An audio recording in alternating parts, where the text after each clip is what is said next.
दोस्तों, भागवत पुराण छठा स्कंद अध्याय 1 से 5। अध्याय 1 अजामिल की कहानी।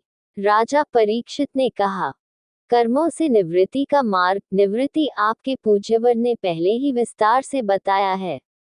उस मार्ग से धीरे धीरे विभिन्न अवस्थाओं जैसे अग्निदेव के धाम से गुच्छन आदि से होकर ब्रह्म अर्थात ब्रह्मा का लोक प्राप्त होता है। भगवान ब्रह्मा के साथ मोक्ष की प्राप्ति होती है। और आपने विस्तार से वर्णन भी किया है सांसारिक गतिविधियों प्रवृत्ति से युक्त मार्ग, जिसका उद्देश्य स्वर्ग में सुख और अन्य सुखों की प्राप्ति है, जो स्वयं गुणों के उत्पाद हैं और जो जीवों के मामले में प्रकृति से अलग नहीं होते हुए ऐसे सुखों के बार बार भोग के लिए जीवों के निरंतर पुनर्जन्म का परिणाम होता है। अधर्म से युक्त विभिन्न नरक लोकों का विस्तार से वर्णन 5वें स्कंद में किया गया है। तथा प्रथम मनु काल, जिसके अध्यक्ष स्वयंभुव मनु थे और इसलिए का नाम भी चौथे स्कंद में स्वयंभुव मनु के नाम पर पड़ा, का वर्णन भी किया गया है। प्रियव्रत और उत्तानपाद का वंश तथा उन दोनों राजाओं की जीवन कथाएं आपने कही हैं। आपने पृथ्वी के द्वीप महाद्वीपों, उनके वर्ष, समुद्र, पर्वत, नदियां, उद्यानों, इस गोलाकार पृथ्वी की स्थिति, उनके विशेष लक्षण और आयाम तथा सर्वशक्तिमान भगवान द्वारा निर्मित आकाशीय पिंडों और भूमिगत क्षेत्रों का भी वर्णन किया है। हे महामुनि, अब आप कृपा करके विस्तार पूर्वक वह उपाय बताइए जो मनुष्य को नाना प्रकार की असह्य यातनाओं से युक्त नरक लोकों में गिरने से बचा सकता है। श्री शुक ने कहा, यदि कोई मनुष्य अपने मन, वचन और कर्म से किए गए पाप का प्रायश्चित धर्मशास्त्र में बताए अनुसार इस जीवन में नहीं करता, तो कहा जाता है कि वह मृत्यु के बाद अवश्य ही नरक लोक में जाता है। और उन घोर यातनाओं वाले लोकों का वर्णन मैंने तुम्हारे पूज्यवर से किया है।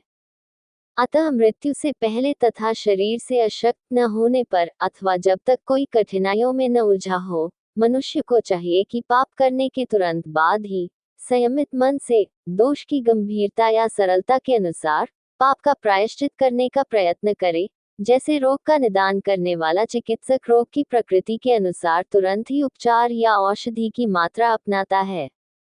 राजा ने कहा, ये जानते हुए भी कि पाप करना उसके हित के विरुद्ध है, जैसा कि उसने देखा है, जैसे कि राजा द्वारा अपराध के लिए दिया जाने वाला दंड, और सुना है, जैसे कि पुराणों में वर्णित नरक में जाना, वह अपने ऊपर नियंत्रण खो देता है, प्रायश्चित करने के बाद भी बार बार पाप करता है।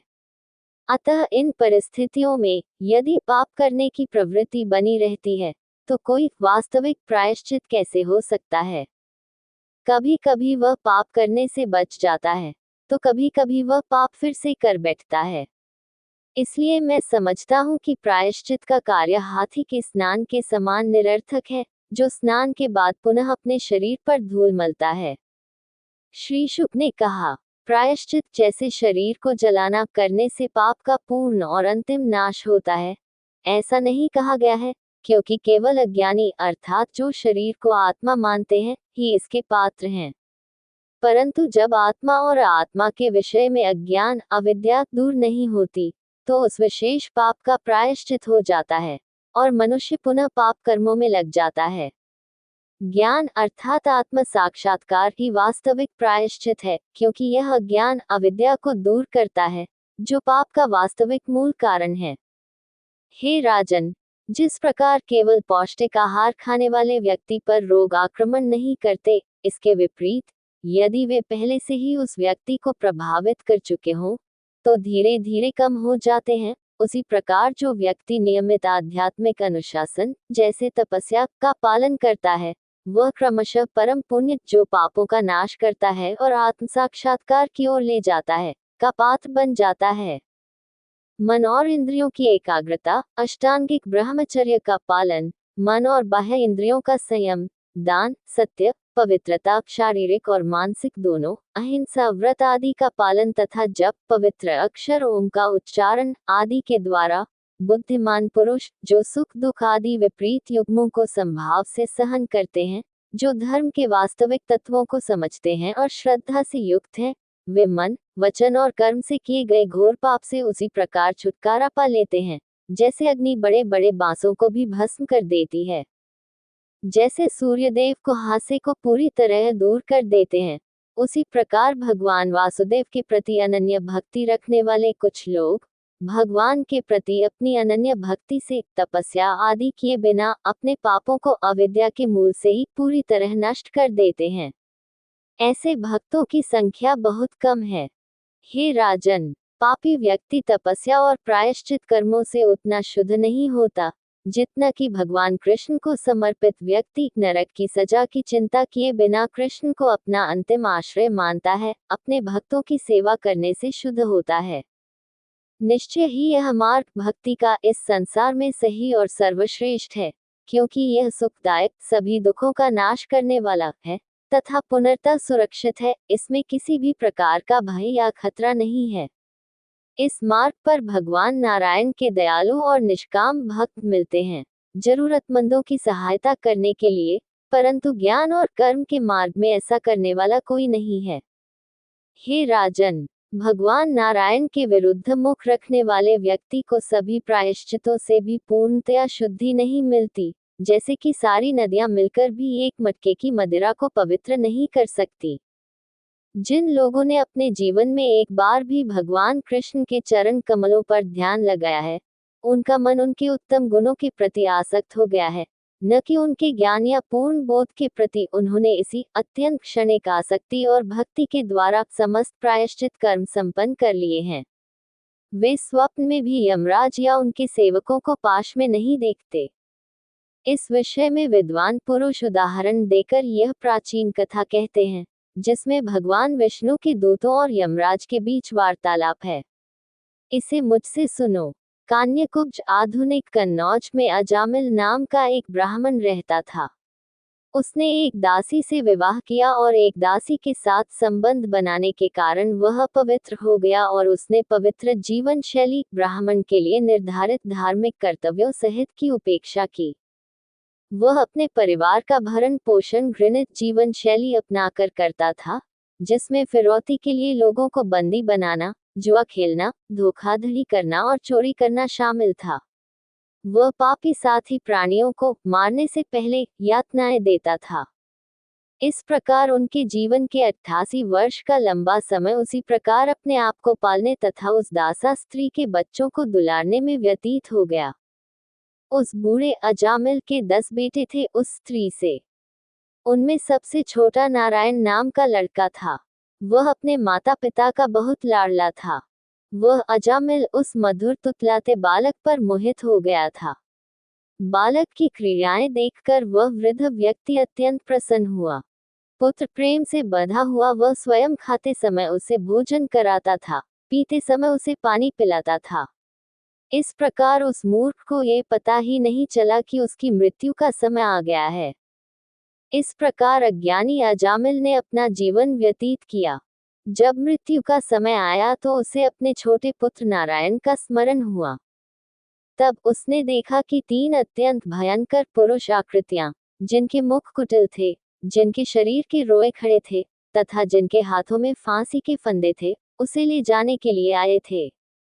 अपनी इंद्रियों को अत्यंत व्याकुल करके उसने बहुत देर तक ऊंची आवाज में अपने पुत्र नारायण को पुकारा, जो दूर जाकर अपने खेल तमाशे में मग्न था।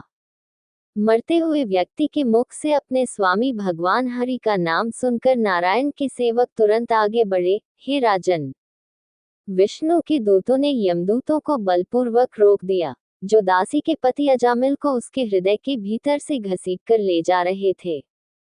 इस प्रकार रोके जाने पर यमदूतों ने पूछा, तुम कौन हो जो धर्म के अधिष्ठाता देवता यमराज की आज्ञा का उल्लंघन कर रहे हो? तुम किसके सेवक हो? तुम कहाँ से आए हो? तुम उसे ले जाने से क्यों रोक रहे हो? क्या तुम देवता या देवता हो या कोई प्रमुख सिद्ध हो? कृपया हमारे द्वारा आपके विषय में की गई अज्ञानता पर नाराज न हो। आप सभी के नेत्र कमल की पंखुड़ियों के समान हैं। आप सभी पीले रेशमी वस्त्र पहनते हैं तथा मुकुट, कानों में कुंडल और चमकती हुई कमल की मालाओं से सुशोभित हैं। आप सभी पूर्ण यौवन अवस्था में हैं। आप सभी के पास 4 सुंदर भुजाएं हैं। आप सभी अपने अपने चमकदार धनुष, तरकश, तलवार, गदा, शंख, चक्र तथा कमल के साथ भव्य दिखाई देते हैं। आप अपने तेज से सब ओर से अंधकार को दूर करते हैं तथा दूसरों की दीप्ति को फीका कर देते हैं। फिर आप हम यम के आज्ञाकारी सेवकों को, जो नैतिक नियमों के रक्षक हैं, क्यों रोकते हैं? श्री शुक ने कहा, जब भगवान वासुदेव के आज्ञापालक सेवकों से यमदूतों ने इस प्रकार पूछा, तो वे जोर जोर से हंसने लगे और गर्जना के समान गहरी आवाज में उन्हें इस प्रकार उत्तर दिया। विष्णु के दूतों ने उत्तर दिया, यदि आप वास्तव में धर्म के राजा के आदेशों के निष्पादक हैं, तो हमें बताएं कि धर्म का वास्तविक स्वरूप क्या है और धर्म का विशिष्ट चरित्र क्या है। दंड कैसे किस सिद्धांत पर दिया जाता है? किस किस को उचित वस्तु माना जाता है? दंड के हकदार कौन हैं?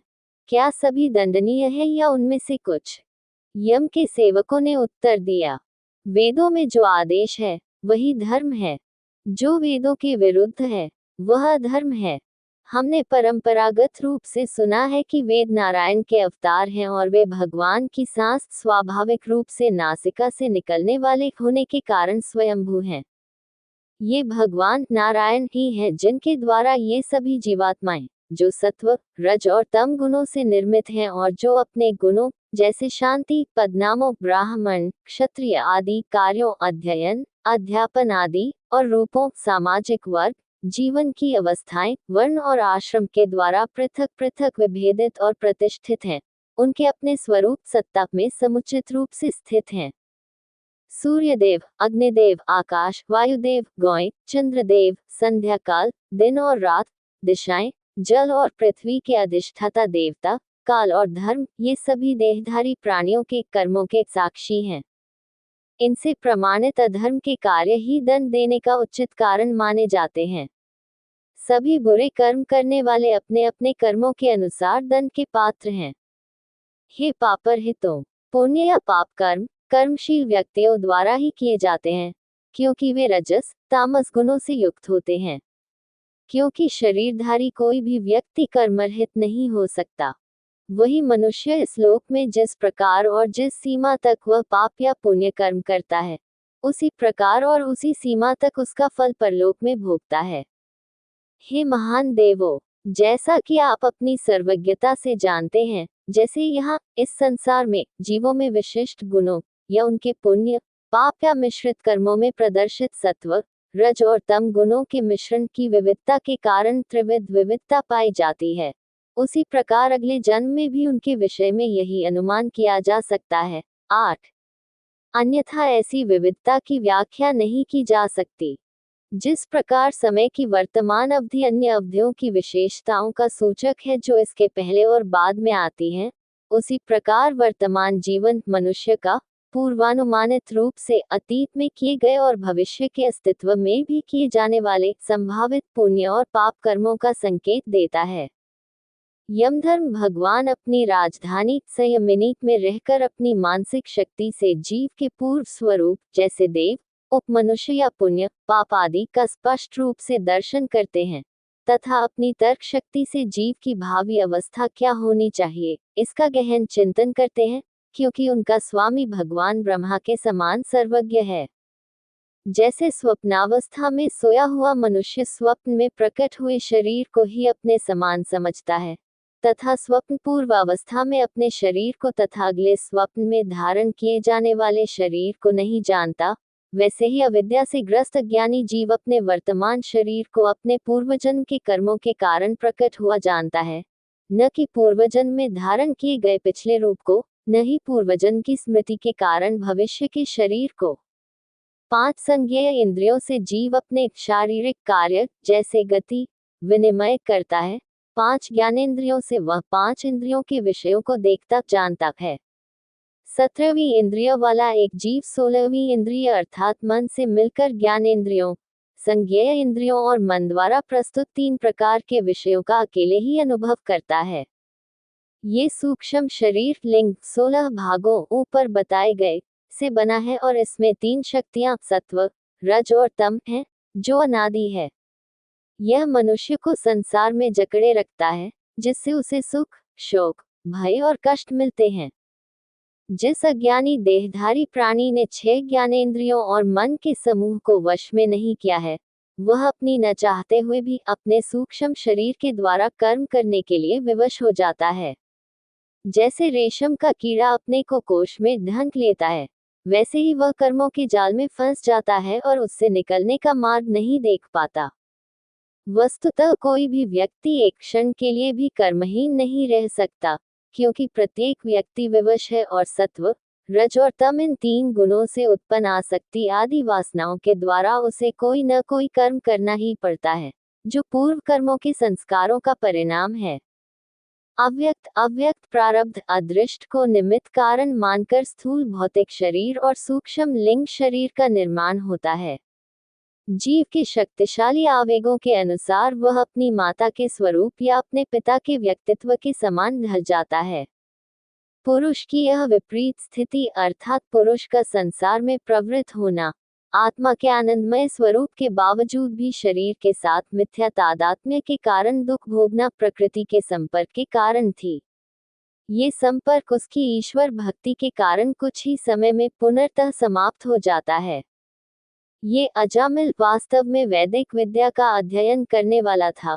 उत्तम स्वभाव, धर्माचरण और सद्गुणों का धाम था। व्रतों का कठोर पालन करने वाला, सौम्य, आत्मसंयमी, सत्यवादी, रहस्यपूर्ण सूत्रों का ज्ञाता, मन और शरीर दोनों से शुद्ध था। वह अपने गुरुजनों की सेवा करता था, अग्नि को जलाता था, अतिथियों और वृद्ध संबंधियों की सेवा करता था। वह अभिमान से रहित विनम्र था, सभी जीवों का मित्र था, कम बोलने वाला था। वह साधु पुरुष था, किसी से ईर्ष्या नहीं करता था। एक दिन ये ब्राह्मण, जो अपने पिता की आज्ञा का पालन करता था, वन में गया और वहां से फल, फूल, हवन की लकड़ियां और कुशा लेकर लौटा।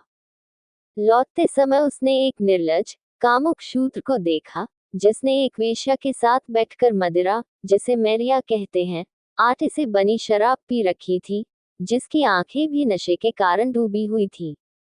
उस स्त्री के साथ, जो उसके पास खड़ी थी, अपनी साड़ी की गांठ ढीली करके अतः अर्धनग्न अवस्था में, वह निर्लज शूद्र प्रेमालाप कर रहा था, पास में ही गाना गा रहा था और मजाक कर रहा था।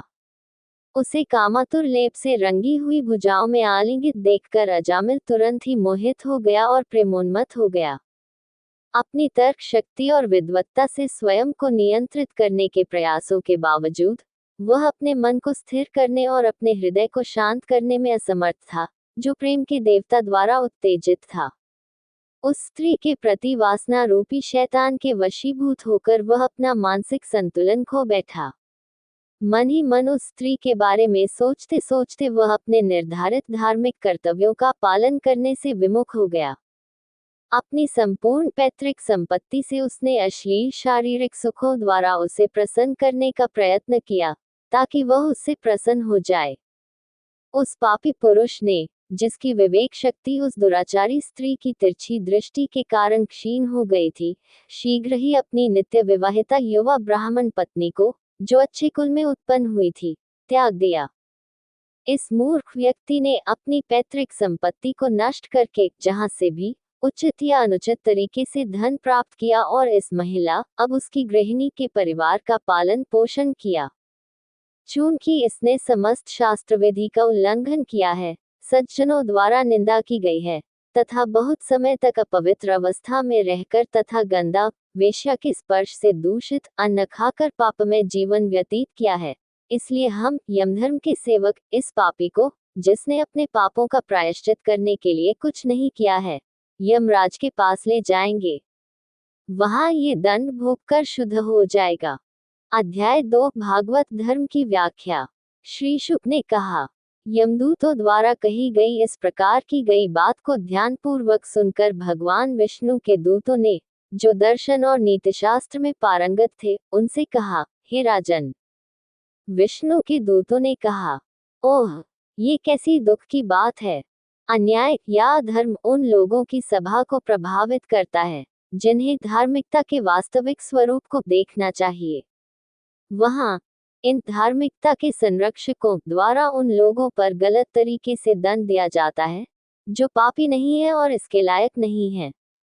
सृजित प्राणी किसकी शरण में जा सकते हैं, यदि अन्याय विशेष रूप से उनके पितातुल्य संरक्षकों और शासकों जैसे शिक्षकों के साथ हो, जिनसे सदाचारी, धर्मी और निष्पक्ष होने की अपेक्षा की जाती है।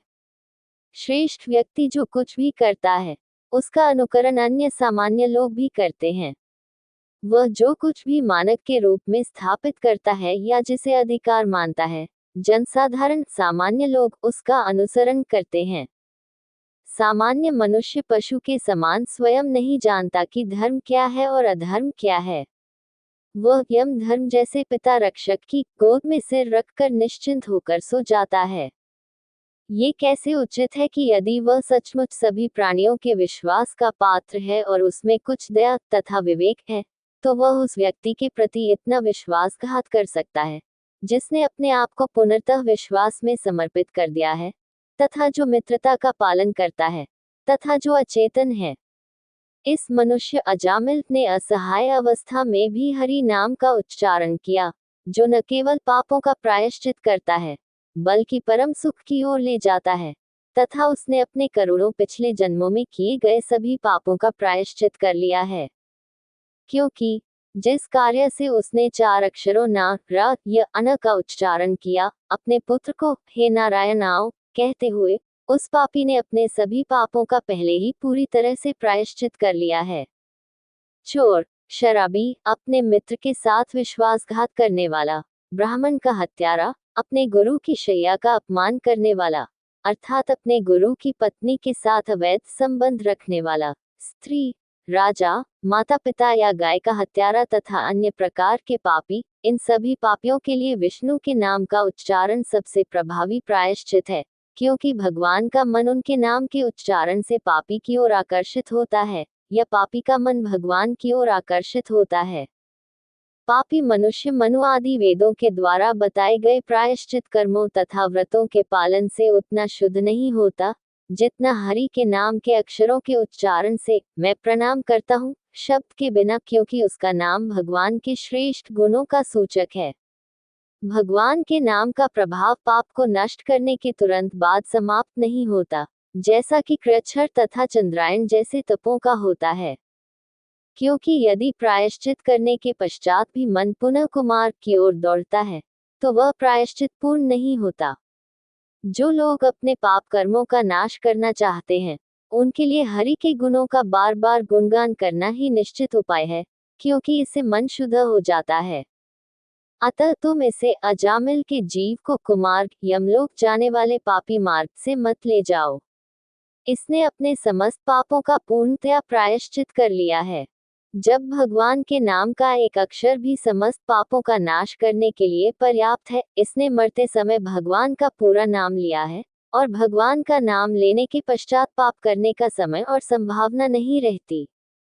इस आक्षेप के विषय में कि अजामिल ने विष्णु को न कहकर अपने पुत्र को पुकारा, विष्णु के दूतों ने स्पष्ट किया है। शास्त्रों के विशेषज्ञ कहते हैं कि भगवान के नाम का उच्चारण, चाहे वह किसी अन्य व्यक्ति को सूचित करने के लिए लिया गया हो, या किसी मित्रतापूर्ण मजाक के रूप में, या किसी गीत के गायन के दौरान, या बाहरी स्पष्ट अनादर के रूप में, सभी पापों को पूरी तरह से नष्ट कर देता है।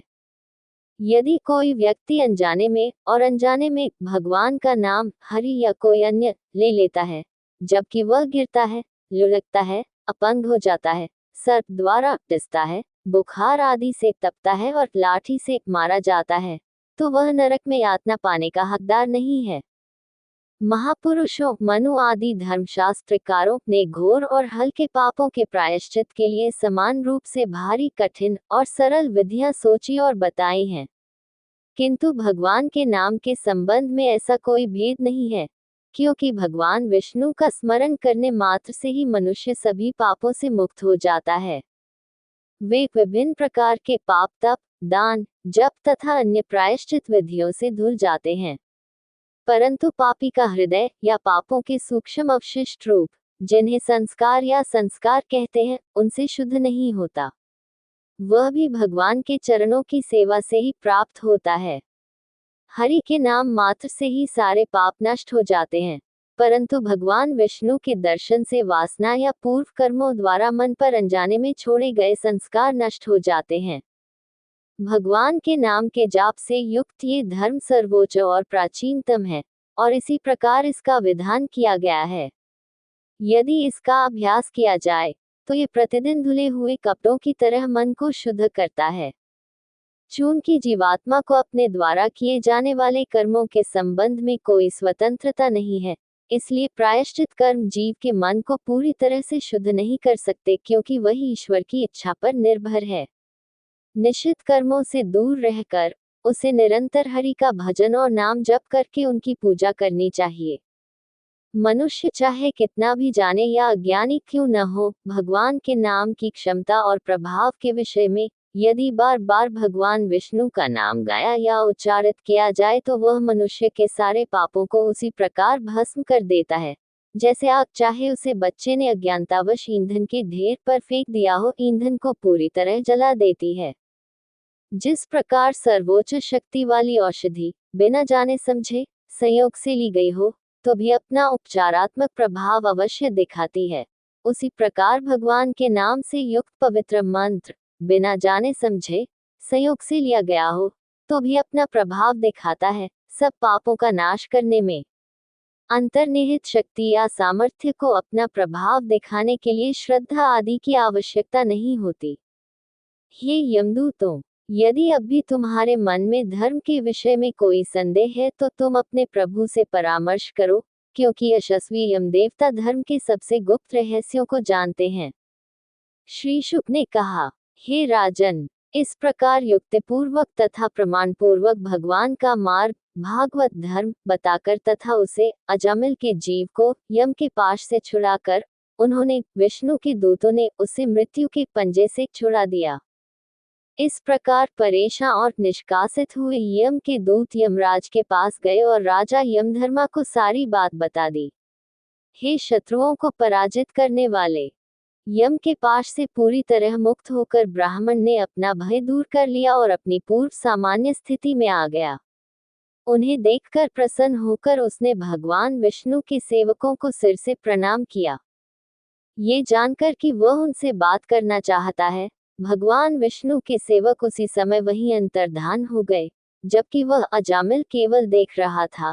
हे निष्पाप राजन, अजामिल ने यम और विष्णु कृष्ण के दूतों की बातचीत से अलग अलग 3 वेदों में प्रतिपादित और गुणों पर आधारित कर्मकांडीय धर्म, क्योंकि इस धर्म का फल अर्थात दिव्य सुख गुणों का उत्पाद है, तथा भगवान से संबंधित और उनके प्रति पूर्ण भक्ति से युक्त शुद्ध धर्म जो तीनों गुणों से परे है, को भी सुना। भगवान हरि की महान महिमा सुनकर उसके मन में तुरंत ही भगवान के प्रति अनन्य भक्ति उत्पन्न हो गई। अपने बुरे अतीत को याद करके उसे बहुत पश्चाताप हुआ। हाय, यह मेरी कितनी बड़ी शोचनीय बात है कि मैं अपनी आत्मा को वश में न कर सका और शूद्रा स्त्री से पुत्र उत्पन्न करके मैंने अपना ब्राह्मणत्व अपवित्र कर दिया। धिक्कार है मुझ पर, जिसे अच्छे लोगों ने पापी अभागा और अपने परिवार के लिए कलंक माना है। मैंने अपनी सदाचारी युवा पत्नी को त्याग दिया और एक शराबी औरत के पास चला गया। हाय, मैं कितना कृतघ्न नीच व्यक्ति हूँ कि मैंने अपने असहाय, गरीब, वृद्ध, पीड़ित माता पिता को, जिनकी रक्षा करने वाला कोई रिश्तेदार नहीं था, तुरंत त्याग दिया है। मैं जो उस स्वभाव वाला हूँ, उस घोरतम नरक में अवश्य गिरूंगा, जहाँ धर्म के मार्ग का उल्लंघन करने वाले कामातुर मनुष्य यम द्वारा दी गई यातनाएं भोगते हैं। क्या ये स्वप्न था या वास्तविकता कि मैंने यहाँ चमत्कार देखा? आज मुझे मेरे शरीर से घसीटने वाले फांसी के फंदे वाले कहाँ चले गए? फिर वे 4 सुंदर सिद्धक देवता कहाँ चले गए, जिन्होंने मुझे पाश में बांधकर अधोलोक में ले जाते समय छुड़ाया था? यद्यपि मैं इस जन्म में अभागा हूँ, फिर भी अवश्य ही मेरे पूर्वजन्म में कोई शुभ कर्म हुआ होगा, जिससे मुझे उन श्रेष्ठतम देवताओं के दर्शन हुए, और उसी के कारण अब मेरा मन शांत और शांति में है।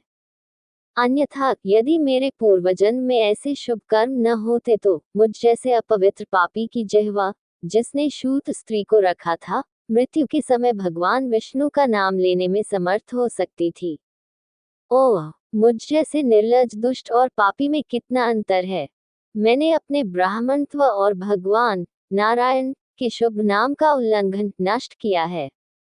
यद्यपि मैं ऐसा हूँ, फिर भी मैंने अपने मन, ज्ञानेंद्रियों और श्वास को वश में कर लिया है, और मैं उस मार्ग का प्रयास करूंगा जिससे मैं स्वयं को आत्मा के पुनर्जन्म रूपी अंधकार में न डुबाऊं। अविद्या आत्मा के साथ शरीर की गलत पहचान, वासना, सुखों के भोग के लिए और कर्म कर्ता को इस लोक और परलोक में बांधने वाले के कारण होने वाले बंधनों, घर गृहस्थी और संबंधियों के लिए से स्वयं को मुक्त करके मैं सभी प्राणियों का मित्र, शांत, मैत्रीपूर्ण, दयालु और आत्म संयमित बनूंगा। मैं स्वयं को, जो पूर्ण रूप से भगवान की माया के वशीभूत होकर एक स्त्री, मेरी शूद्रा के रूप में मुक्त करूंगा, जिसने मुझ अभागे के समान मुझे मनोरंजन के लिए रखे गए हिरण की तरह नाचने और खेलने के लिए विवश किया था। अपने शरीर, संपत्ति आदि के संबंध में मैं और मेरा की भावना को त्याग कर तथा वास्तविक पदार्थ पर विचार केंद्रित करके मैं अपना मन भगवान में लगाऊंगा। भगवान के नाम के कीर्तन तथा अन्य भक्ति विधियों से मेरा मन शुद्ध हो चुका है।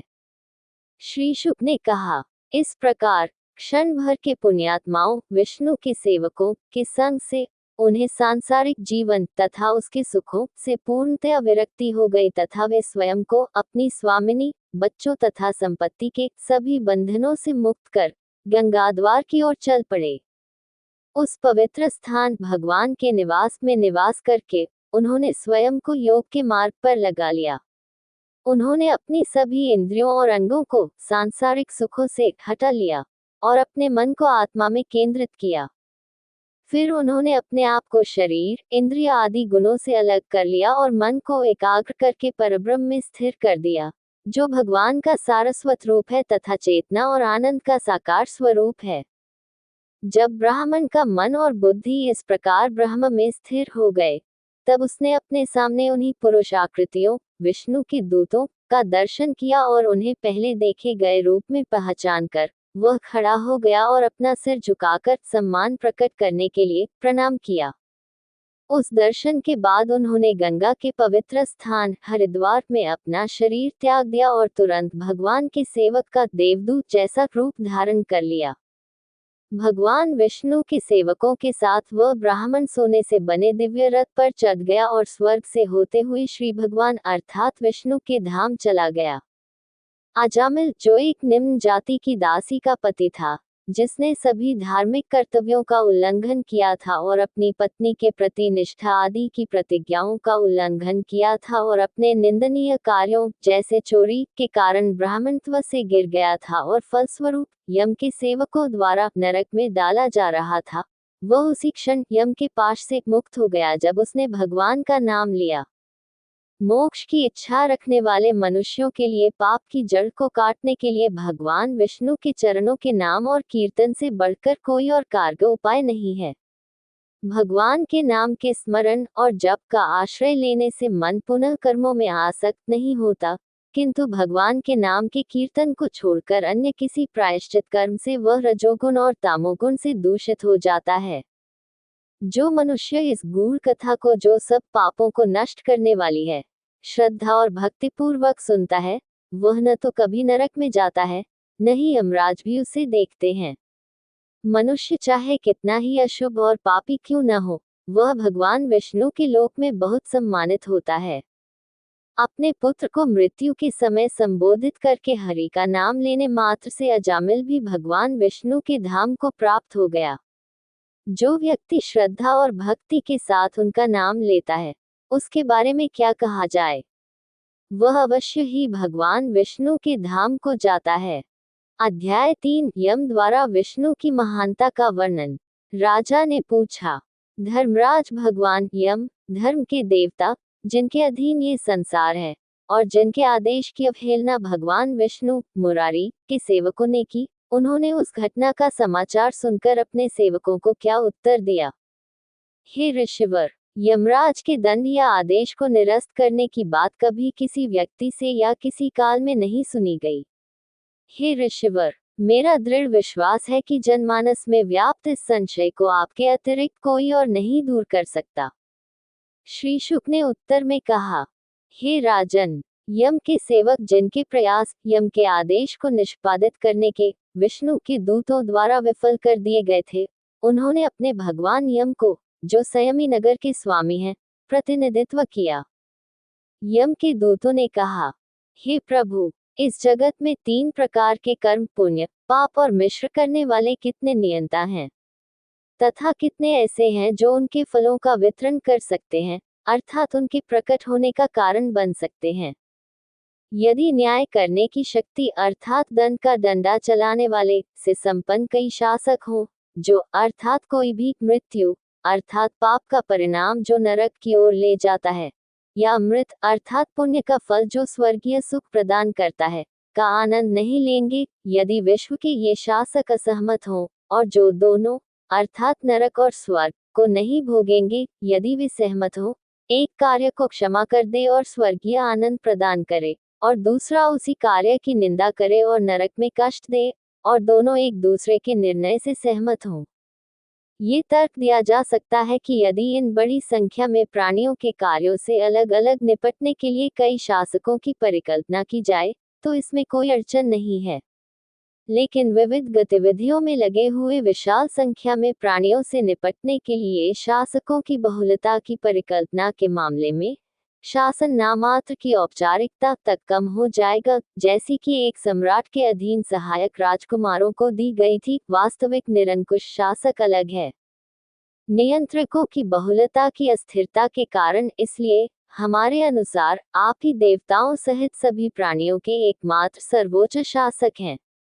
आप ही प्राणियों के अच्छे और बुरे कर्मों का निर्णय करने वाले एकमात्र नियंत्रक और न्यायाधीश हैं, तथा पुरस्कार और दंड देने वाले अर्थात न्याय की छड़ी चलाने वाले हैं, जो स्वर्ग और नरक का पुरस्कार देते हैं।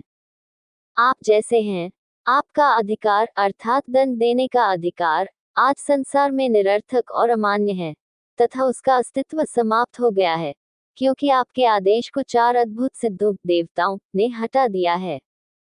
जब हम लोग आपके आदेशानुसार एक पापी को यातनागृहों नरक क्षेत्रों में ले जा रहे थे, तो उन्होंने बलपूर्वक आपके फंदे काट डाले, पापी को जकड़ लिया और उसे मुक्त कर दिया। पापी द्वारा नारायण शब्द कहते ही वे शीघ्रता से कहने लगे, डरो मत। अतः हम आपसे जानना चाहते हैं कि वे कौन हैं, यदि आप समझते हैं कि उन्हें जानना हमारे हित में है, अन्यथा अज्ञानतावश उनका अनादर करने से आपको कष्ट हो सकता है। श्री शुक ने कहा, इस प्रकार पूछने पर समस्त प्राणियों के नियंता यमराज प्रसन्न हुए और उन्होंने श्रीहरि के चरण कमलों का मानसिक आह्वान करते हुए अपने दूतों को उत्तर दिया। यम ने कहा, मुझसे सर्वथा भिन्न स्थावर तथा चराचर सृष्टि का अधिपति है, जो उससे परे है। मैं उसका सेवक बनकर चराचर प्राणियों को, विशेषकर मनुष्यों को तथा विशेषकर मनुष्यों में पापियों को नियंत्रित करता हूँ, जबकि वह सबका अधिपति है। उसमें ये जगत कपड़े के टुकड़े की भांति ताने बाने में बुना हुआ है। उसके अंशों ब्रह्मा, विष्णु तथा रुद्र आदि अंशों से ही सृष्टि की रचना, पालन तथा संहार होता है। सारा जगत उसके पूर्ण नियंत्रण में रहता है, जैसे बैल की नासिका में छेद करके उसे नियंत्रित किया जाता है। जिस प्रकार कोई बैलों को लंबी रस्सी से बांध कर रखता है, उसी प्रकार वह लोगों को अपने वचन अर्थात वेदों से बांधता है, उन्हें ब्राह्मण, क्षत्रिय आदि वर्गों में नामित करता है तथा प्रत्येक को उसके अपने अपने कर्तव्य निर्धारित करता है। ये लोग जो इस प्रकार अपने अपने संप्रदायों तथा कर्तव्यों द्वारा दृढ़तापूर्वक नियंत्रित रहते हैं, उससे डरते हैं तथा उसकी पूजा करते हैं, अपने निर्धारित कार्य को ईमानदारी से करके। मैं और अन्य दिशाओं के रक्षक देवता जैसे महान इंद्र, निरति, वरुण, चंद्रदेव, अग्निदेव, भगवान शिव, पवन देवता, साथ ही सूर्यदेव, ब्रह्मा, अदिति के 12 पुत्र, वर्ष के दौरान मासिक घूर्णनशील सौर अध्यक्ष विश्वेदेव, 8 वसु, साध्य नामक अर्धदेव, 49 पवन देवता, 11 रुद्रों का समूह तथा अर्धदेवों का सिद्ध समूह, तथा ब्रह्मांड के अन्य पूर्वज जैसे मरीचि, देवताओं के शासक अर्थात बृहस्पति जैसे शासक समान उच्च सम्मानित व्यक्ति, भृगु और अन्य जो रजस और तम से दूषित नहीं है, ये सभी यद्यपि सत्वगुण से प्रभावित हैं, फिर भी उसके प्रभाव से मोहित हैं। माया उसके इरादे नहीं समझती, औरों का क्या। दूसरे लोग कभी भी उसे नहीं समझ सकते। जीवात्माएं अपनी ज्ञानेंद्रियों, मानसिक शक्तियों या प्राणों, जो कि संज्ञानात्मक अंगों को सक्रिय करती हैं, या वाणी या शब्दों से बने शास्त्रों के द्वारा भी उसे देख या समझ नहीं सकती, भले ही वह उनके हृदय में विद्यमान है और उन सभी में व्याप्त है, आंतरिक नियंत्रक के रूप में, जैसे कि रूप जो कि दृष्टि के विषय हैं, दृष्टि की शक्ति जो उन्हें प्रकट करती है, को देख नहीं सकते। वह उन सभी से परे है। सामान्यतः हरि, परमात्मा, आत्मनिर्भर परम शासक, माया के पारलौकिक स्वामी के दूत इस संसार में विचरण करते हैं। उनका व्यक्तित्व आकर्षक होता है तथा उनका रूप, गुण और स्वभाव उनके प्रभु के समान ही होता है। भगवान विष्णु के दूत देवताओं द्वारा पूजे जाते हैं। उनके अद्भुत स्वरूप को आसानी से नहीं देखा जा सकता। वे भगवान विष्णु के नश्वर भक्तों की शत्रुओं से, मुझसे तथा सभी पक्षों और लोगों से रक्षा करते हैं। भगवान द्वारा प्रतिपादित सिद्धांत का रहस्य ऋषियों, देवताओं तथा प्रमुख सिद्धों जैसे सत्वगुण से युक्त व्यक्तियों द्वारा नहीं समझा जा सका। इसे दानव और मनुष्य कैसे समझ सकते हैं, विद्याधरों और चारणों जैसे देवताओं द्वारा तो और भी अधिक। हम 12 गण, भगवान ब्रह्मा, स्वर्गीय ऋषि नारद, भगवान शिव, सनत कुमार, कपिल, सांख्य सिद्धांत के संस्थापक मनु, प्रहलाद, जनक, भीष्म, राक्षस बलि, शुक, व्यास के पुत्र और हम स्वयं भगवान द्वारा बताए गए धर्म गूढ़ सिद्धांत के सार को जानते हैं। यह अत्यंत पवित्र, शुद्ध, गुप्त और समझने में कठिन है। जो इसे जानता है, वह अमरता, अंतिम मुक्ति, मोक्ष प्राप्त करता है। इस संसार में सभी मनुष्यों का सर्वोच्च धर्म, पवित्र कर्तव्य यही स्मरण किया गया है, धर्मशास्त्र में वर्णित कि उन्हें भगवान के नाम के उच्चारण तथा भक्ति के अन्य रूपों के माध्यम से उनके प्रति भक्ति विकसित करनी चाहिए। हे बालकों, हरि के नाम के उच्चारण का महान प्रभाव देखो। उसी के कारण अजामिल जैसे महापापी को भी मृत्यु के पाश से मुक्ति मिल गई। अजामिल जैसे महापापी ने भी मरणासन अवस्था में, जब उसकी सारी इंद्रियां भगवान पर केंद्रित नहीं हो सकती थी, केवल अपने पुत्र के लिए, भगवान विष्णु के लिए नहीं, नारायण कहकर चिल्लाया और भक्तिपूर्वक कीर्तन नहीं किया और मोक्ष प्राप्त किया। इससे ये स्पष्ट होता है कि भगवान के नाम का उच्चारण मात्र नाम भाषा समस्त पापों को नष्ट करने के लिए पर्याप्त है और भगवान के गुणों और कर्मों का गुणगान तथा भगवान के नाम का कीर्तन, ये सब केवल पापों के नाश के लिए आवश्यक नहीं है, बल्कि ये पापों से बचे हुए संस्कारों, वासनाओं को पूरी तरह से मिटाने के लिए आवश्यक हैं। क्योंकि यह गूढ़ सिद्धांत केवल 1 दर्जन लोगों द्वारा ही समझा गया था और अन्य लोगों के लिए एक महान रहस्य बना रहा, इसलिए मनु जैसे इन महापुरुषों को संभवतः ये पता नहीं था कि भगवान के नाम का प्रभाव ये है, जैसा कि ऊपर वर्णित है। अफसोस, उनका मन देवी माया द्वारा काफी भ्रमित है। उनकी बुद्धि तीनों वेदों में केंद्रित है और उनमें उलझी हुई है, जो फूलों की भाषा में यज्ञ और अन्य अनुष्ठानों के आकर्षक फल का वादा करती है, और वे खुद को बलिदान के महान प्रदर्शन में संलग्न करते हैं। एकांत स्थान में भगवान के नाम के जाप के विपरीत बलिदान का प्रदर्शन आकर्षण या भगवान के नाम की प्रभावकारिता में उनकी कमी के कारण लोग यज्ञ आदि करने के लिए प्रेरित होते हैं। इस प्रकार विचार करके उत्तम बुद्धि वाले पुरुष एकाग्र मन से अनंत गुणों वाले भगवान की प्रेममयी भक्ति के अनुकूल कर्म जैसे भगवान का नाम जप आदि अवश्य करते हैं। वे मेरे हाथों दंड के पात्र नहीं हैं, क्योंकि वे पापरहित हैं।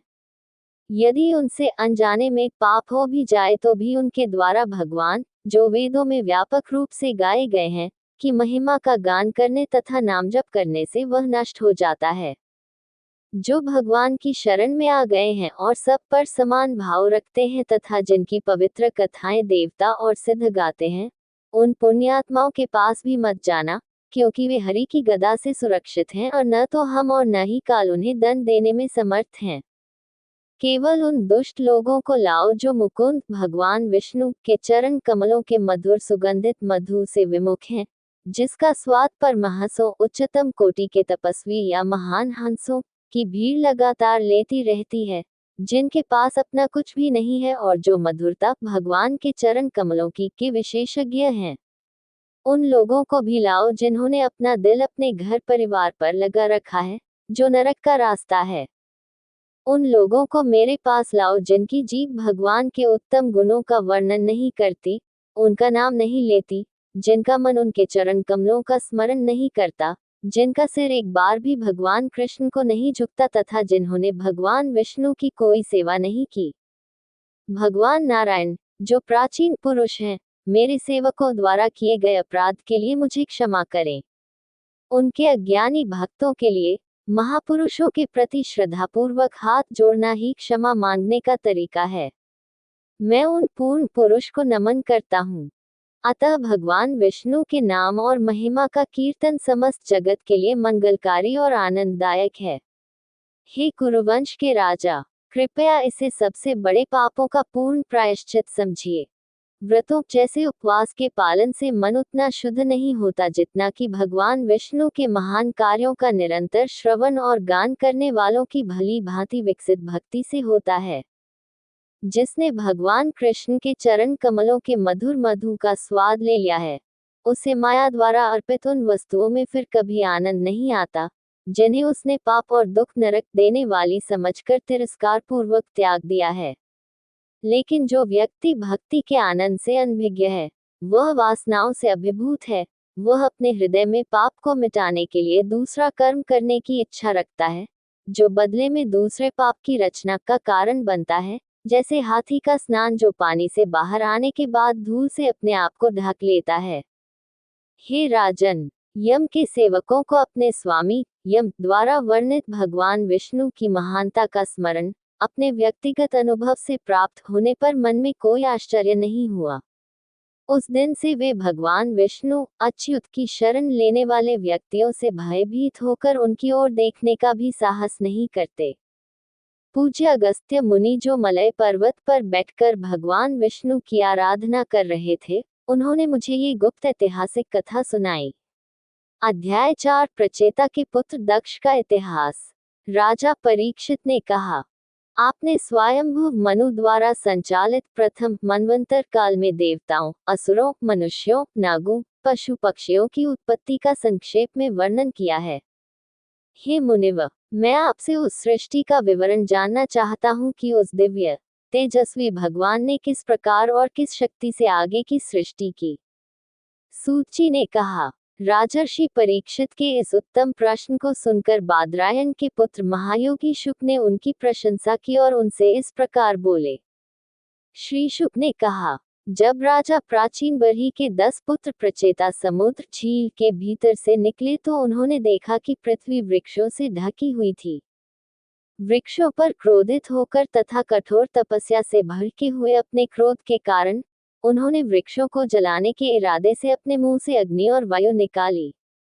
जब देखा कि वृक्षों को अग्नि और वायु दोनों ने भस्म कर दिया है, तो वनस्पति जगत के शासक महान चंद्रदेव ने उनका क्रोध शांत करने के लिए उनसे बात की। हे परम सौभाग्यशाली राजकुमारों, आपको बेचारे वृक्षों से शत्रुता रखना शोभा नहीं देता।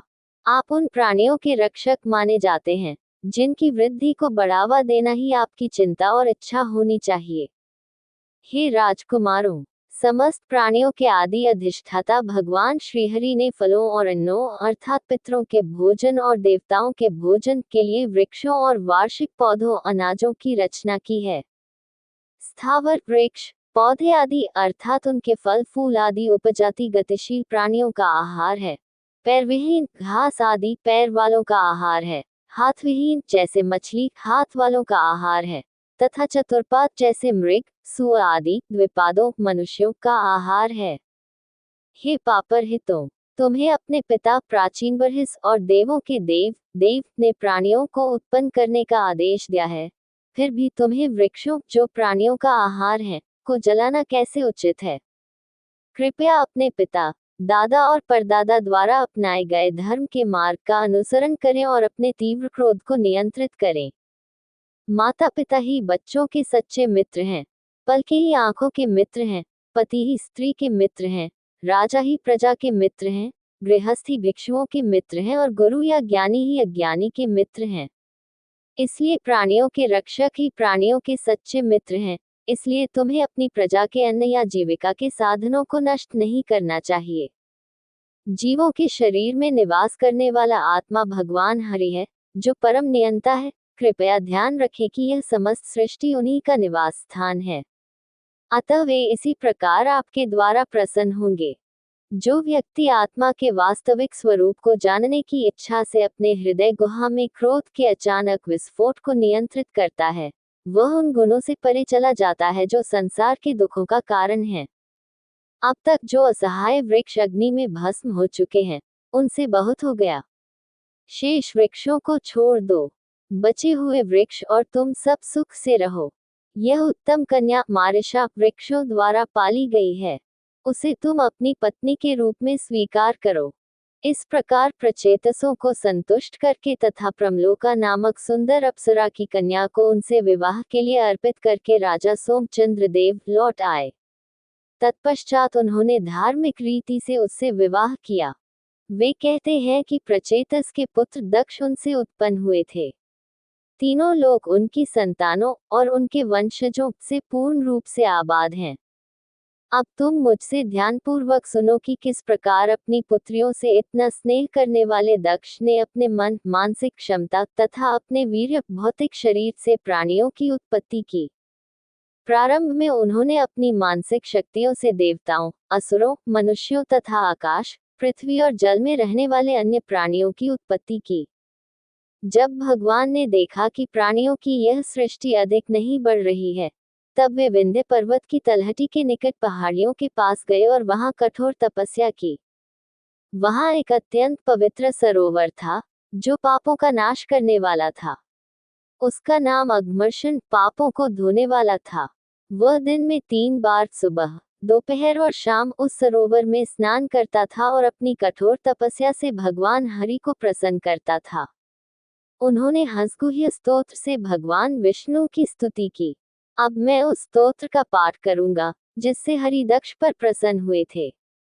प्रजापति दक्ष ने कहा, मैं उस दिव्य भगवान को नमस्कार करता हूँ जिनकी चेतना की शक्ति मिथ्या नहीं है, जो जीव माया के 3 गुणों के माध्यम से प्रतिबिंबित व्यक्तिगत आत्मा और माया, इस तरह के प्रतिबिंब का कारण या आधार के नियंत्रक हैं, जिनका रूप या वास्तविक स्वरूप उन लोगों के लिए अदृश्य है जो गुणों या इंद्रियों के विषयों को वास्तविक मानते हैं, जो ज्ञान के सभी साधनों जैसे अनुमान आदि से परे हैं, जो समय और स्थान की सीमा से परे हैं और स्वयं प्रकाशमान है।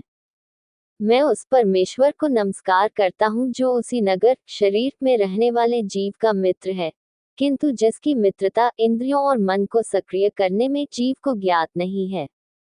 वह जगत का दृष्टा है और इसलिए जगत के लिए अदृश्य है। जैसे गुण ज्ञान का विषय गुण के स्वामी अर्थात ज्ञानेंद्रिय की संज्ञानात्मक क्षमता को नहीं देख सकता। शरीर, प्राण, इंद्रियां, अंतःकरण, मन, 5 भूत और उनकी तन्मात्राएं सूक्ष्म रूप जैसे शब्द, स्पर्श आदि न तो स्वयं को जानते हैं, न ही दूसरों को और न ही उनके अधिष्ठाता देवताओं को, जो इन सब से परे हैं, क्योंकि इन सब में चेतना नहीं है।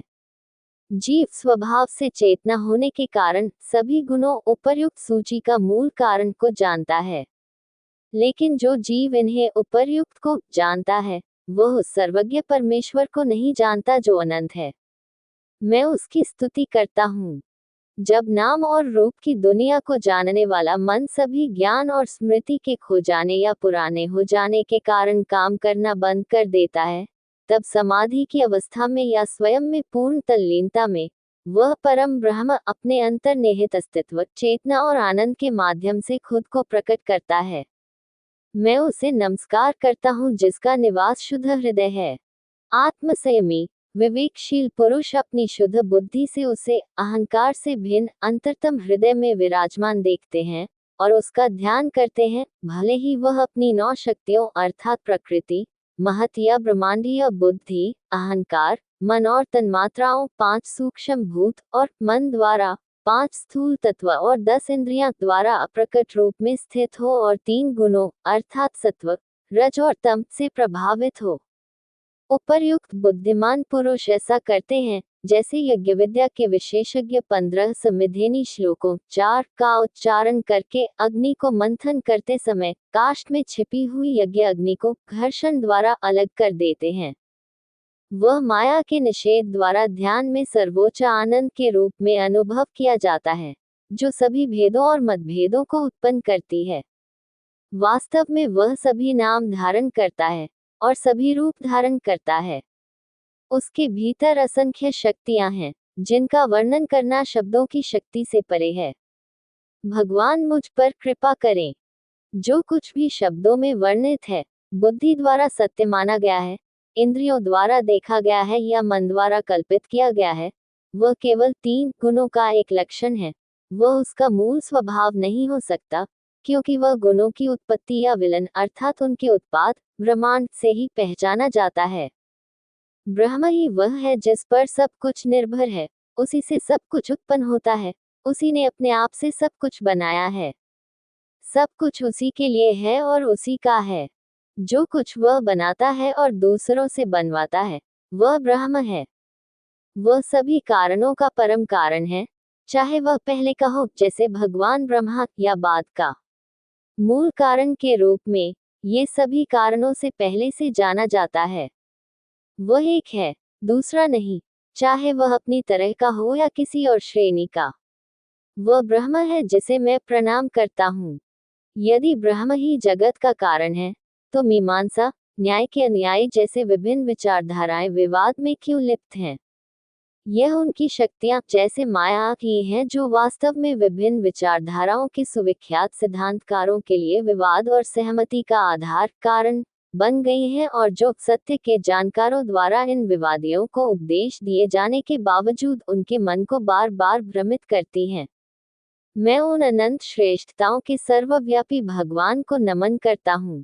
योग ईश्वरीय उपासना के विज्ञान के रूप में ईश्वर को पाताल भूमिगत क्षेत्रों के साथ एक ब्रह्मांडीय व्यक्ति के रूप में मानता है, जबकि सांख्य जो ज्ञान या आत्म साक्षात्कार का विज्ञान है, उसे बिना हाथ या पैर के निराकार मानता है। योग और सांख्य दर्शन की प्रणालियां, जो एक ही वास्तविकता में विश्वास की घोषणा करती हैं, एक ही वास्तविकता में दो अलग और परस्पर विरोधी विशेषताओं के अस्तित्व और अनिस्तित्व को दर्शाती है, अर्थात पैरों का होना और न होना आदि। लेकिन जिस सामान्य आधार पर वे सहमत हैं और इस प्रकार विवाद से परे है, वह है ईश्वर का अस्तित्व, एक ऐसा वास्तविकता जिस पर विवाद से परे है। यह महान चीज है, ब्रह्म, जिसके सामने मैं झुकता हूँ। वे अनंत गुणों वाले यशस्वी परमेश्वर मुझ पर कृपा करें, जो भगवान भौतिक नाम और रूपों से परे हैं, जिन्होंने अपने चरणों की शरण लेने वालों पर कृपा करने के लिए स्वयं अवतार लेकर परम शुद्ध सात्विक रूप धारण किए और अपने अद्भुत कर्मों से नाम धारण किए। वह परम प्रभु मुझे मेरा अभीष्ट प्रदान करे। वह परमेश्वर जो सब शरीरों में निराकार अंतर्यामी रूप में स्थित होकर लोगों की प्रवृत्तियों, उनके पूर्व जन्मों के कर्मों के संस्कारों से निर्मित तथा उनकी नवीन उपासना के मार्गों के अनुसार भिन्न भिन्न देवताओं के रूप में प्रकट होता है। जैसे पवन, यद्यपि वह पृथ्वी के गुणों जैसे सुगंध या रंग से रहित होता है, अपने संपर्क में आने वाले अथवा धूलि के गुण से युक्त श्वेत रंग के दिखने वाले पुष्पों की सुगंध के अनुसार भिन्न भिन्न गंधों को धारण करता है। श्री शुक ने कहा, हे श्रेष्ठ गुरु, इस प्रकार स्तुति किए जाने पर अपने भक्तों पर स्नेह करने वाले यशस्वी भगवान दक्ष के सामने प्रकट हुए, जब दक्ष अघमर्षण नामक पवित्र सरोवर में उनकी स्तुति कर रहे थे। गरुड़ के दोनों कंधों पर पैर रखे हुए उन्होंने अपनी असाधारण लंबी और शक्तिशाली भुजाओं में क्रमशः चक्र, शंख, तलवार, ढाल, बाण, पाश और गदा धारण की। वे पीले रेशमी वस्त्र पहने हुए थे। उनका रंग मेघ के समान श्याम था। उनका मुख और नेत्र प्रसन्नता और आनंद से चमक रहे थे। उनका शरीर वनमाला, वन पुष्पों की माला से सुशोभित था। उनके शरीर पर श्रीवत्स नामक चिन्ह और मूल्यवान कौस्तुभ मणि थी। उन्होंने बहुत कीमती मुकुट और कंगन तथा मगरमच्छ के आकार की चमकदार बालियां पहनी थी। वे जू, अंगूठियां, कंगन, पायल और बाजूबंद से सुशोभित थे। तीनों लोकों के स्वामी ने तीनों लोकों को मोहित करने वाला एक सुंदर रूप प्रकट किया।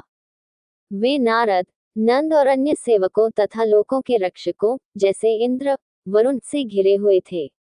सिद्धों, गंधर्वों और चारणों, दिव्य गायकों और अन्य ने उनका स्तुतिगान किया और उनके पीछे पीछे गाते हुए चले।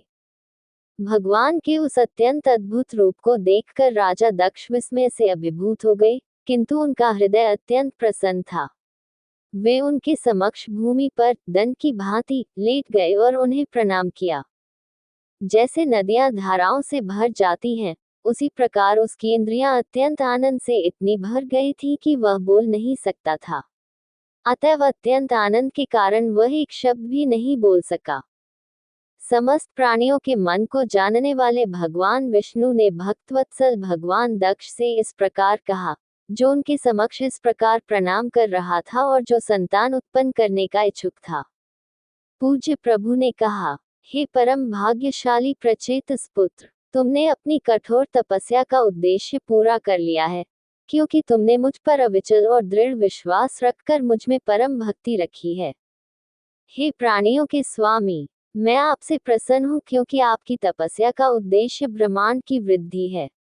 मेरी यह भी इच्छा है कि सभी प्राणियों की सर्वांगीण वृद्धि और समृद्धि हो।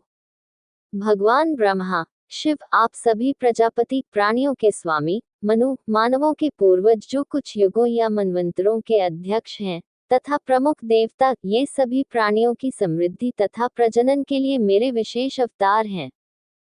हे ब्रह्मदक्ष, यम नियम सहित ध्यान मेरा हृदय है।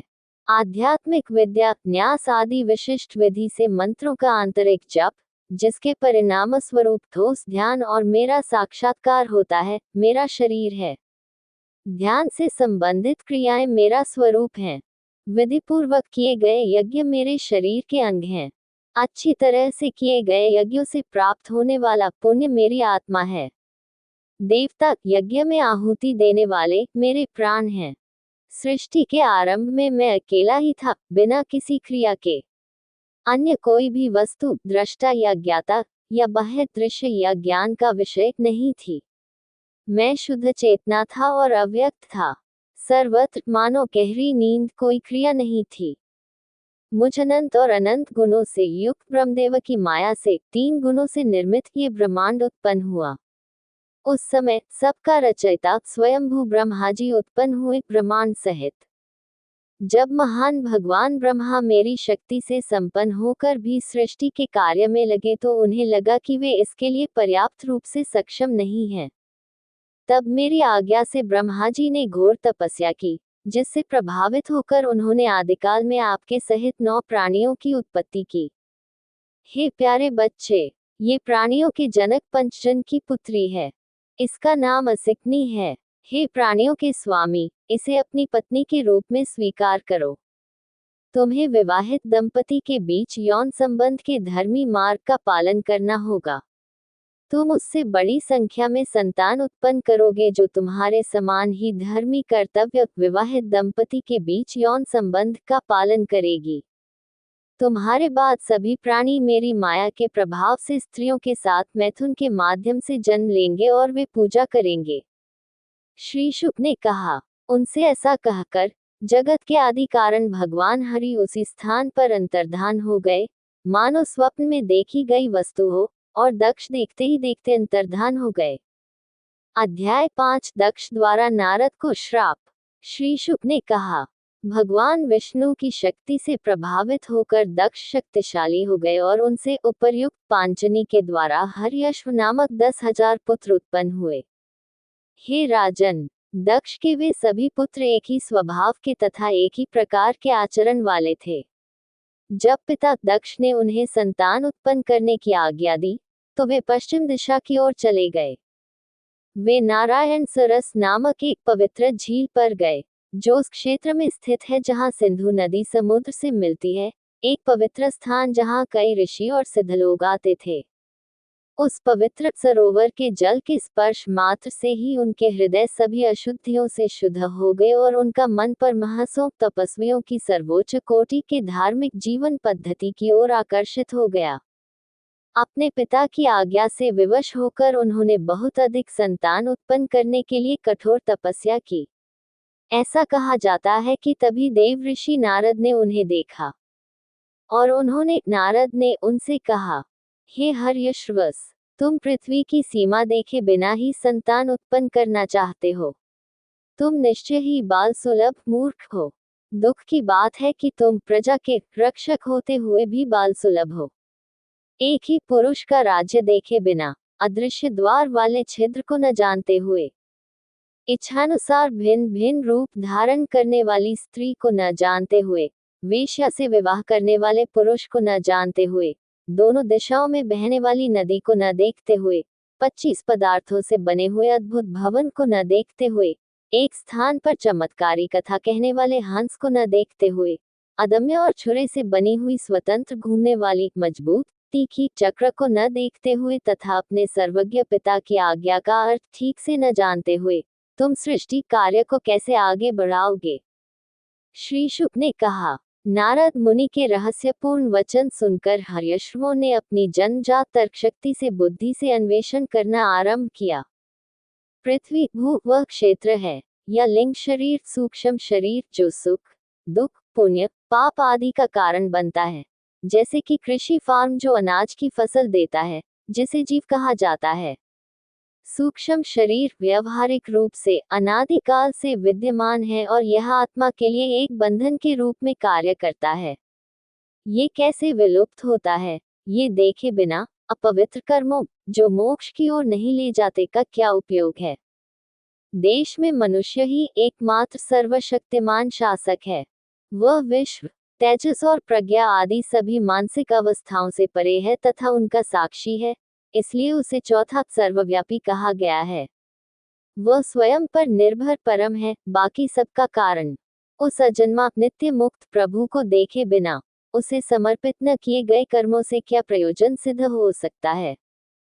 जिस प्रकार पाताल लोक में गया हुआ व्यक्ति उसी शरीर में वापस नहीं आता, उसी प्रकार मनुष्य अपने भीतर स्थित स्वयं प्रकाशित ब्रह्म को प्राप्त करने के पश्चात संसार में वापस नहीं आता। जिस व्यक्ति ने आंतरिक प्रकाश स्वयं प्रकाशित ब्रह्म को नहीं पहचाना है, उसके लिए व्यर्थ कर्म जो स्वर्गिक सुख तथा अन्य क्षणिक सुखों की ओर ले जा सकते हैं, किसी काम के नहीं हैं। मनुष्य की बुद्धि अनेक आकर्षक रूप धारण करने वाली तथा अनेक आकर्षक गुणों से संपन्न एक कामुक स्त्री की तरह निम्न प्रकार के सुखों जैसे रूप, स्वाद तथा इंद्रियों के अन्य विषय के रूप धारण करती है तथा रजस, तमस गुणों से प्रभावित होती है। जिस व्यक्ति ने ऐसी बहुहितकारी बुद्धि का अंत नहीं किया है, अर्थात उससे ऊपर नहीं गया है, वह ऐसे कार्यों के तीव्र प्रयास से क्या प्राप्त कर सकता है? जो जीव मनुष्य ऐसी उपर्युक्त बुद्धि के साथ संगति करने से अपनी स्वतंत्रता तथा अनासक्ति की हानि को नहीं समझता तथा पति के समान पतिव्रता स्त्री के मार्गों सुख दुख से युक्त का अनुसरण करता है, उसके विवेक और ज्ञान के बिना किए गए कर्मों से क्या प्राप्त हो सकता है?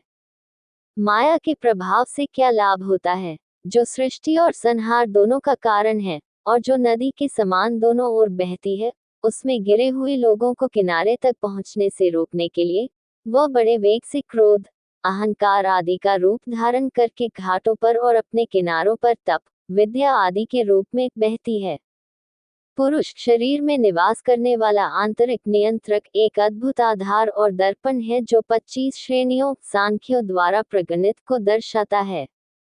उस व्यक्ति द्वारा स्वतंत्रता की झूठी भावना के साथ किए गए कर्म किस काम के हैं, जिसने यह नहीं समझा है कि वह पुरुष शरीर श्रेणियों का समुच्चय, कारण और प्रभाव का संग्रह का अध्ययन, यदि कोई शास्त्र अध्ययन की उपेक्षा करता है, तो बाह्य दृश्य जगत से संबंधित कार्यों से क्या प्रयोजन सिद्ध होगा? जो शास्त्र बुद्धि तत्व आत्मा और जड़ पदार्थ में भेद करके सर्वशक्तिमान शासक के अस्तित्व को स्थापित करता है तथा बंधन और मोक्ष की प्रकृति को दर्शाता है, जैसे हंस केवल दूध और जल के मिश्रण से ही दूध पीता है। काल का चक्र जो निरंतर और अनंत काल से घूम रहा है, वह छुरे की तरह तीक्ष्ण है। ये पूर्णतः स्वतंत्र है और इसलिए अनियंत्रित है। ये संपूर्ण सृष्टि का नाश करता है। जो इसे काल के स्वरूप को नहीं जानता, उसके लिए व्यर्थ कर्म जो इस मिथ्या धारणा के तहत किए जाते हैं कि उनके फल अनंत हैं, किस काम के? उपर्युक्त श्लोक 9 का आंतरिक महत्व। जो व्यक्ति अपने पिता द्वारा दिए गए सांसारिक कार्यों से विरत रहने के आदेश को नहीं समझता है, शास्त्र जो उसे उपनयन संस्कार द्वारा दूसरा जन्म देता है और हितकारी सलाह देता है, और जो गुणों पर आधारित सांसारिक गतिविधियों प्रवृत्ति मार्ग के मार्ग में विश्वास रखता है, वह सृष्टि के कार्य को कैसे आगे बढ़ा सकता है। जैसे दक्ष उपनयन के बाद पिता नहीं रह जाते हैं, तुम उनके आदेश की अवहेलना कर सकते हो बिना पाप के, यदि आप अपने पिता शास्त्र के आदेश का पालन करते हैं और त्याग के मार्ग निवृत्ति धर्म का पालन करते हैं। नारद जी के समझाने पर हर्यश्वों ने एक स्वर से ऐसा निश्चय किया और नारद जी को सम्मान स्वरूप दाहिनी ओर से उनकी परिक्रमा करके उस मार्ग मुक्ति पर चले गए जहां से वापस लौटना संभव नहीं है। हे राजन, नारद मुनि ने अपना अविभाजित मन भगवान विष्णु इंद्रियों के स्वामी ऋषिकेश के चरण कमलों में एकाग्र करके, अर्थात उनमें प्रवेश करके, स्वर ब्रह्म उनकी वीणा पर स्वरों के रूप में ब्रह्म में प्रकट किया है, तथा वे संसार में अपने मार्ग से विचरण करते हैं। ये सुनकर कि उनके श्रेष्ठ पुत्र, जो अपने धार्मिक चरित्र के कारण महान थे, नारद के उपदेश के कारण लुप्त हो गए हैं तथा अपने मूल कर्तव्य संतान उत्पन्न करने से विमुख हो गए हैं, दक्ष को बहुत दुख हुआ और उन्होंने विलाप किया कि अच्छी संतान का होना भी दुख का कारण हो सकता है। ब्रह्मा जी के बहुत सांत्वना देने पर दक्ष ने पुनः पंचनी से शबलाश्व नामक 1000 पुत्र उत्पन्न किए। यहाँ तक कि वे शबल जिन्हें पिता ने संतान उत्पन्न करने का आदेश दिया था, धार्मिक प्रतिज्ञाएं लेकर पवित्र नारायण सरोवर पर गए, जहां उनके बड़े भाइयों ने सिद्धि अर्थात ईश्वर साक्षात्कार प्राप्त की। उन पवित्र जल के स्पर्श से उनके मन और हृदय सभी अशुद्धियों पापों से पूरी तरह से शुद्ध हो गए थे, और वे पवित्र अक्षरों परम ब्रह्म का प्रतीक का उच्चारण करते हुए कठोर तपस्या कर रहे थे। कई महीनों तक वे जल पर तथा कई महीनों तक केवल वायु पर जीवित रहे। उन्होंने इस पवित्र मंत्र का जप करके समस्त मंत्रों के स्वामी प्रतापी भगवान विष्णु को प्रसन्न किया। ओम भगवान नारायण को नमस्कार है, जो अंतर्यामी नियंता परमात्मा है, जिनका प्रकटीकरण स्थान अत्यंत शुद्ध सात्विक हृदय है और जो सभी दोषों से सर्वथा मुक्त हैं। हम उनका ध्यान करते हैं। हे राजन, नारद मुनि उन दक्ष के पुत्रों के पास भी गए, जिन्होंने सृष्टि के नवनिर्माण का मन बना लिया था, और उनसे वे रहस्यपूर्ण शब्द कहे, जो उनके बड़े भाइयों से कहे गए थे। हे दक्ष पुत्रों, मेरे द्वारा दिए गए उपदेश को ध्यानपूर्वक सुनो। तुम अपने बड़े भाइयों, जिनके प्रति तुम इतने स्नेह से भरे हुए हो, के मार्ग का पता लगाओ। जो भाई धर्म के मार्ग को जानता है, अपने भाइयों के द्वारा बताए गए महान मार्ग का अनुसरण करता है और गुणों को अपना मित्र बनाता है, वह मरुत पवन देवताओं, जो अपने भ्रातृ स्नेह के लिए विख्यात हैं, के साथ दिव्य जीवन का आनंद उठाता है। हे राजन, इतना कहकर नारद जी चले गए, जिनकी बातें कभी निष्फल नहीं होती। वे शबल भी अपने बड़े भाइयों के मार्ग पर चले, जिनकी इंद्रियां और मन बाह्य जगत से हटकर अंतर्मुखी हो गए हैं। उन लोगों को प्राप्त होने वाले श्रेष्ठ और सुखद मार्ग का आश्रय लेकर, जो परब्रह्म की प्राप्ति की ओर ले जाता है, वे बीती हुई रात्रियों के समान आज के दिन को कभी वापस नहीं लाते। इस समय अनेक अशुभ संकेत देखकर प्रजापति दक्ष को ज्ञात हो गया कि नारद ने उनके पुत्रों का नाश कर दिया है। अपने पुत्रों के शोक से अभिभूत होकर वे नारद पर क्रोधित हो गए।